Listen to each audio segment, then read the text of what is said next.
अस्सलामुअलैकुम, welcome to back my YouTube channel. उम्मीद है आप सब ठीक होंगे। अल्हम्दुलिल्लाह मैं भी ठीक हूँ।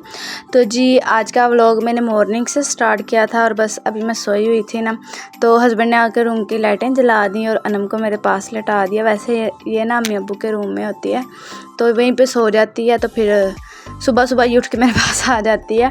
तो अब मीरब मेरे पास बहुत ज़्यादा रहती है, जबकि पहले मीरब अम्मी अब्बू के पास रहती थी और अब मीरब मेरे पास रहती है और जो अनम है वो अम्मी अब्बू के पास रहती है।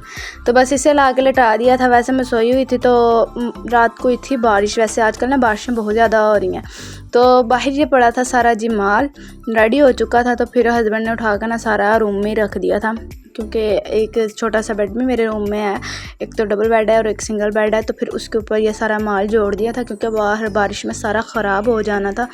तो फिर हस्बैंड ने ना इसे यहाँ पे जोड़ दिया था।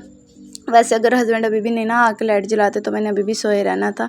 तो आज भी ना बारिश का बहुत ज़्यादा मूड बना हुआ था, तो मैंने हस्बैंड ना बस जल्दी जल्दी माल पैक करके ना बस निकलने की कर रहे थे कि किसी तरह वो शाल में पहुंच जाए। नहीं तो अगर थोड़ी सी बारिश हो जाए ना, मतलब कि 2 छींटे भी पड़ जाएँ, तो फिर मार्केट वाले कहते हैं कि जी आज तो मार्केट बंद है, बारिश हुई है। तो बस यहाँ पे जी माल फटाफट पैक हो रहा था। अच्छा मैंने नोटिस किया दिन को बहुत ज़्यादा गर्मी होती है और रात को पंखे के आगे ना ठंड लगती है। तो पंखे के नीचे लेटे हो ना तो बहुत ज़्यादा सर्दी लगने लग जाती है रात को, और दिन में उतनी ही ज़्यादा गर्मी होती है, मतलब कि पसीना आ रहा होता है, इतनी गर्मी हो रही होती है। तो बस जी यहाँ पे मीरब अपना अंगूठा चूस रही थी, जो कि उसका काम है, और मैं उसको मना कर रही थी, पर वो मना होने वालों में से नहीं है, वो मुझे मना करती है। तो बस जी यहाँ पे अनम की मस्तियाँ हो रही थी, कहीं पे सुसु हो रहा था मेरे बिस्तर पे, कहीं पे उल्टी हो रही थी।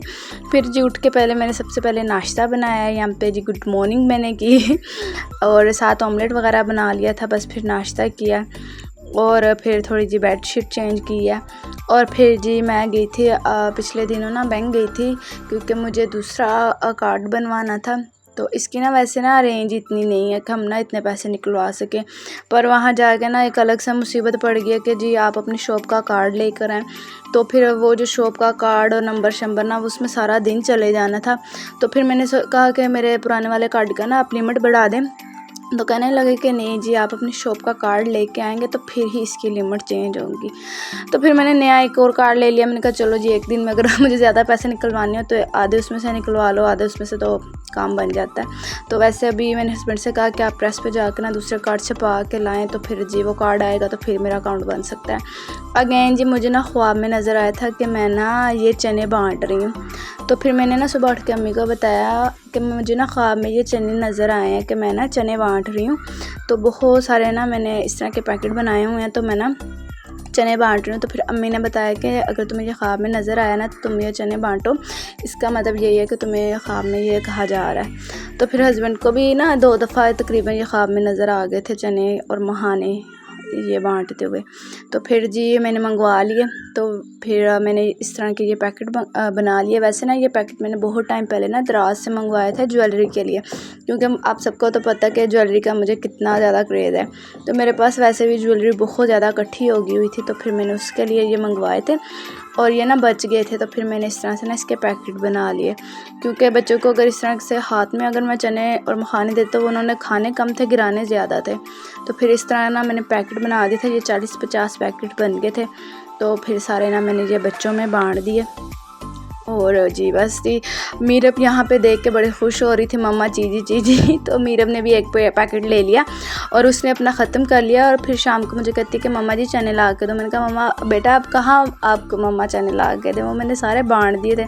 इतना इसने मुझे तंग किया ना, मैं आपको बता नहीं सकती। फिर इसके पापा कहते मैं जब अगले दिन जाऊँगा ना तो मैं ला दूँगा। बड़ी मुश्किल से हमने इसको टाला। अगेन जी फिर मैंने ना खाना बनाने का ना आजकल दिल नहीं करता, क्योंकि चूल्हे के आगे ना गर्मी बहुत ज़्यादा लगती है। तो रेडीमेड सलूशन जी कबाब मंगा लिए मैंने। तो बस इनकी कटिंग करके और मसाला हल्का सा भून के मैंने पका लेने थे, क्योंकि गर्मी इतनी ज़्यादा मुझे लगती है ना कि मेरा दिल ही नहीं करता कि मैं चूल्हे के आगे जाऊँ और कोई काम करूँ। तो वैसे तो मैं ना इनको ऐसे भी फ्राई कर देती होती हूँ और ऐसे ही सब खा लेते हैं, पर नहीं जी आज तो सबको मसाले वाला खाने थे, तो छल्ला कबाब भी हम लोग इसे बोलते हैं। तो फिर जी मैंने तो मेरी वैसे उतनी ही हो गई थी, पर ये बच गई थी कि कबाब पहले बनाओ फिर कटिंग करो, उसको कीमे को पकाओ, तो ये नहीं होता साहब, ये ना पके होते हैं तो आप इसको ला के नॉर्मली फ्राई कर लें या मसाले में आप डाल लें तो ये बड़े मज़ेदार ना बन जाते हैं। तो फिर जी यहाँ पे फटाफट ना जी मैंने ये कबाब बनाए हैं, मसाला वगैरह कट किया है और प्याज काटते वक्त ना मेरी आंखों में आंसू सच्ची बता रही हूँ बहुत ज़्यादा आते हैं। तो फिर खाना तो बनाना पड़ना ही था ना, तो फिर जी मैंने खाना बनाया और 7 रोटियाँ अम्मी ने बना दी हुई थी क्योंकि और मैं और अम्मी ना रल मिल के काम कर लेते हैं। तो बस रोटियाँ अम्मी ने बना दी थी और यहाँ पे मसाला सारा काट के तो फिर मैंने इसको मैश कर लिया था ब्लेंडर में। तो बस इसको भून के फिर मैंने इसमें कबाब डाल दिए थे और जी मेरे डिनर रेडी हो गया था।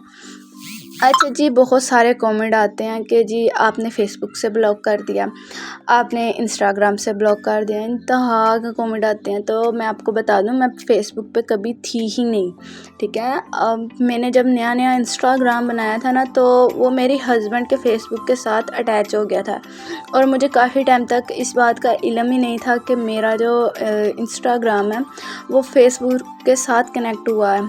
तो मोबाइल हस्बैंड के मोबाइल में कनेक्ट हुआ था, तो मुझे पता ही नहीं था। इंस्टाग्राम मेरे मोबाइल में था और फेसबुक हस्बैंड के मोबाइल में था और जो भी मैं इंस्टाग्राम पे स्टोरी टैग करती थी वो जाके फेसबुक पे लग जाती थी और वहाँ पे बहुत सारी ना मतलब कि मेरी बन गई फॉलोअर्स की जो व्यूज़ की थी ना वो लिस्ट बन गई और मुझे इस बात का इल्म ही नहीं था। और मुझे पर्सनली बता रही हूँ कि मुझे फ़ेसबुक इतनी अच्छी नहीं लगती, मैंने तकरीबन उसको बहुत कम यूज़ किया है।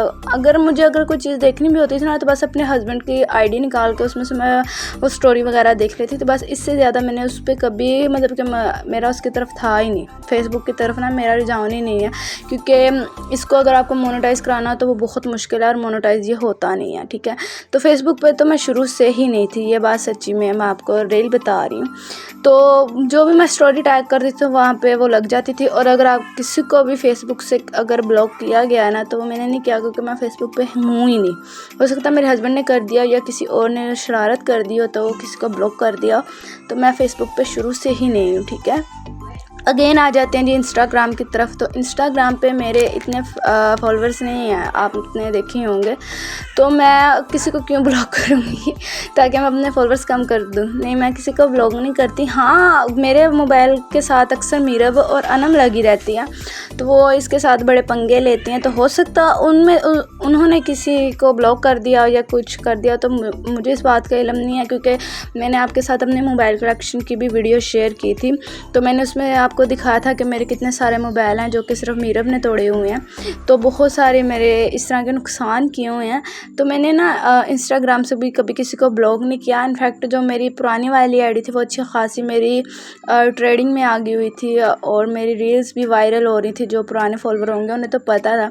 तो जब मैंने नया मोबाइल लिया तो तब मुझे पता चला कि मैंने जो पासपोर्ट लगाया ना वो मैं पासपोर्ट भूल चुकी हूँ। तो बहुत ज़्यादा कोशिश की तो वो फिर मैं अपनी आईडी नहीं मतलब कि मुझे उसका पासपोर्ट नहीं याद आया तो वो मेरी आईडी मैंने वैसे ही छोड़ दी। मैंने छोड़ी भी नहीं थी, वो मेरा जी फ़ोन टूट गया था तो फिर उस फ़ोन की वजह से वो आईडी भी ख़त्म होगी मेरी और फिर मैंने न्यू आईडी बना ली, ठीक है। मेरे इंस्टाग्राम पे अब नई आईडी है तो लिंक आपको डिस्क्रिप्शन बॉक्स में मिल जाएगा और मैंने उस आईडी से कभी भी किसी को ब्लॉक नहीं किया। तो आपके बहुत से कमेंट आते हैं what's my blog, what's my blog, me blog, तो मैंने किसी को कहीं से भी ब्लॉक नहीं किया। तो अच्छा, एक कमेंट अक्सर मुझे आता है कि आपको यूट्यूब से कितना अर्न हो रहा है। तो अभी तो यार मेरे 1000 सब्सक्राइब नहीं कंप्लीट हुए हैं, वॉच टाइम नहीं कंप्लीट हुआ है। जब तक ये 4000 घंटा और 1000 सब्सक्राइब कंप्लीट नहीं होते ना तो आपकी अर्निंग स्टार्ट नहीं होती। इसका भी अगर आप ये टास्क भी कंप्लीट कर लेते हैं तो फिर आपको पिन कोड के लिए अप्लाई करना होता है और वो बड़े लंबे प्रोसीजर हैं, ठीक है। और अभी तक मैं वहाँ तक नहीं पहुँची और ये सिर्फ मैंने एक टाइम पे मैंने ये बनाया था चैनल अर्निंग के लिए ही। ये बात सच है कि मैं इसे अर्न करना चाहती थी और मैंने थोड़ा बहुत इन्वेस्ट भी किया था अपने चैनल पे, पर मैंने आस्ता आस्ता मैंने कुछ लाइफ में बातें ऐसी हुई तो फिर मैंने ना अर्निंग का मतलब कि अपने दिमाग से निकाल दिया और अल्हम्दुलिल्लाह कि मुझे यूट्यूब से कुछ अर्निंग नहीं भी आएगी तो मेरा अल्हम्दुलिल्लाह अच्छा खासा हम लोग का कारोबार है। तो ये नहीं है कि मुझे यूट्यूब से अर्निंग ही करनी है, पर हाँ मैं अपना दिल बहलाने के लिए कभी कभार वीडियो बना लेती हूँ और आप लोगों से बातें कर लेती हूँ और आपके कमेंट पढ़ लेती हूँ तो बस अच्छा लगता है।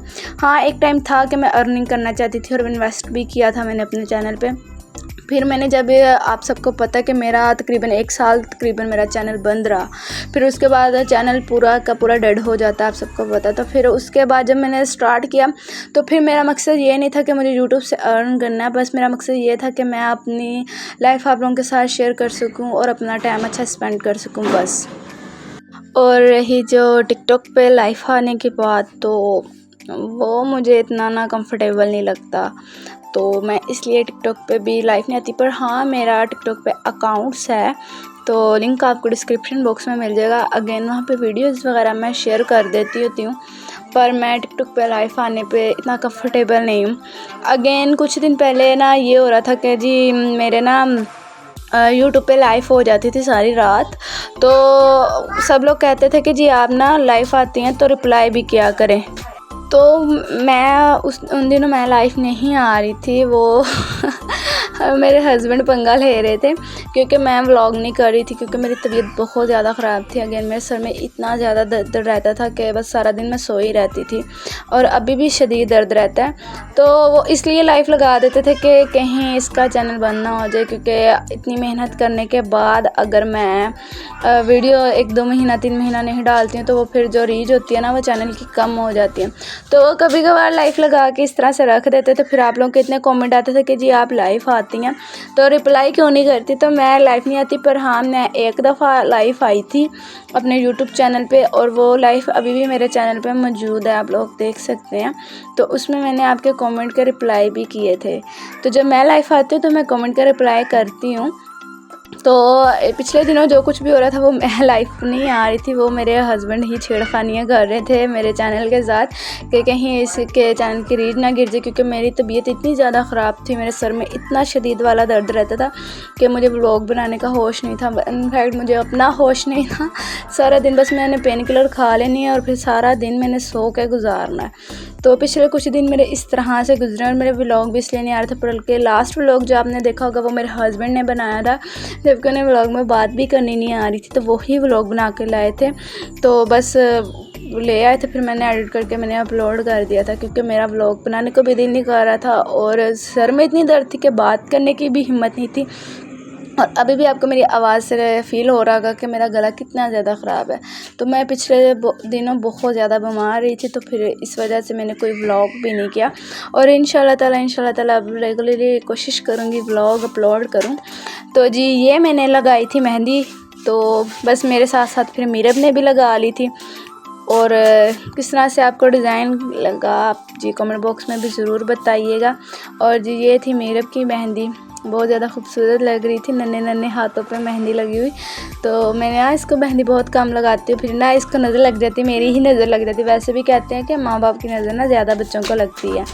तो बस यहाँ पे जी इसकी मेहंदी भी हो गई थी, मेरी भी हो गई थी। और जी ये था मेरा आज का व्लॉग, और आपके कमेंट का भी रिप्लाई कर दिया जी। फिर मिलेंगे हम आपसे नेक्स्ट अच्छे से व्लॉग में, तब तक आपने मुझे दुआओं में याद रखना है और अपना ढेर सारा ख्याल रखना है। तब तक के लिए जी अल्लाह हाफिज़।